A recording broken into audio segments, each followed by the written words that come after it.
வாய்ப்புகளை பயன்படுத்துகிறவர்கள் இரண்டு வகையாக பிரிக்கலாம். Fixed mindset of people and growth mindset of people. அது என்னது?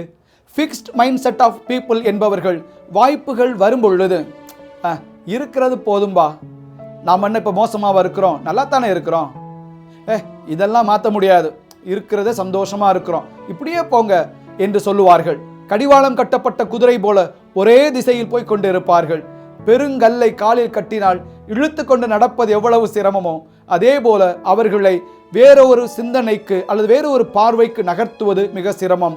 Fixed mindset of people. மற்றவர் growth mindset of people.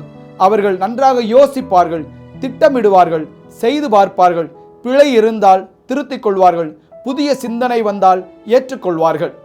வாழ்க்கையில் இந்த வாய்ப்புகள் வரும்பொழுது ஃபிக்ஸ்ட் மைண்ட் செட்டில் இருப்பவர்கள் வாழ்க்கையில் சாதிப்பதில்லை, மாறாக growth மைண்ட் செட்டில் இருப்பவர்கள் தான் வாழ்க்கையில் சாதிக்கிறார்கள் என்று அந்த ஆய்வு குறிப்பிடுகிறது.